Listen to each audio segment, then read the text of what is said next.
Time for another update on the Owatonna Mustang 330 skid steer project. Where we are right now, the Kawasaki engine is together and is in the chassis of the skid steer. I reassembled the Kawasaki engine yesterday. As you might recall, I purchased a liquid-cooled, fuel-injected 26 horse Kawasaki engine that it needed some work. I thought would work real good in the skid steer. What I did, I took the engine apart, I honed the cylinders, washed it all out really good, put in the really good used crankshaft I purchased from eBay. I put two new connecting rods on the pistons, put new rings on the pistons, put it all together, and it turned out pretty well. I've got it bolted into the chassis. I've got the radiator here. Got my the engine mounts that I constructed in here.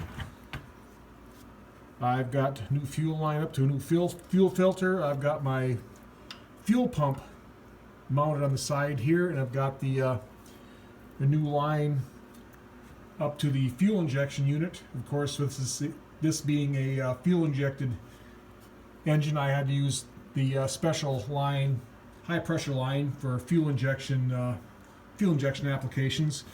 One thing I have to do here yet, I have a return line here that I need to plumb back into the fuel tank.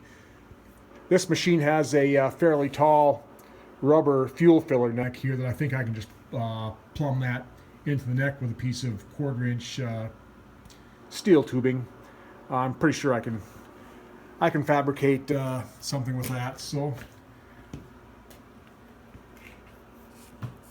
we've got the muffler here that's fairly close to the seat. I might end up fabricating some sort of a heat shield between this and the seat, and also the muffler exits out the side there. So depending on how obnoxiously noisy it is, I might just put an elbow on it so make the exhaust exit out the back of the machine.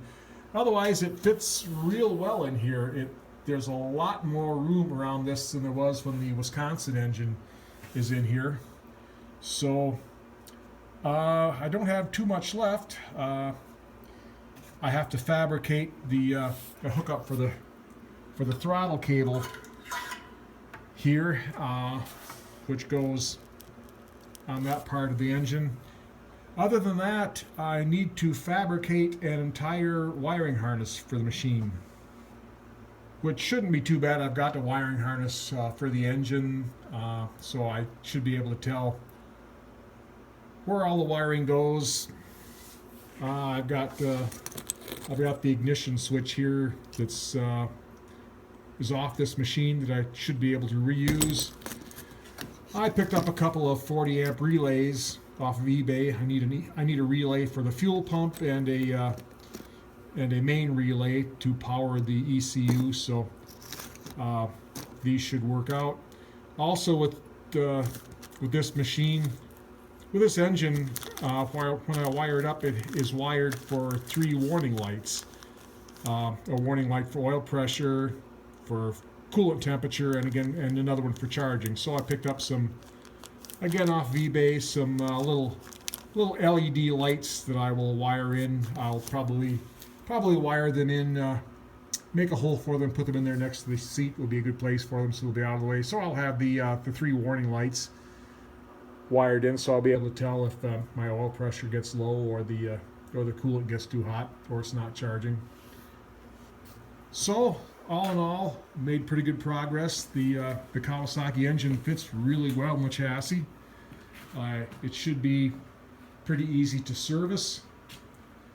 So the next couple of days, I won't be in the shop again for a few days, but when I work in here again, I will start fabricating a wiring harness, and hopefully within a few days, I'll have this machine actually running again. So when I do, I will post again. So until then, have a good day.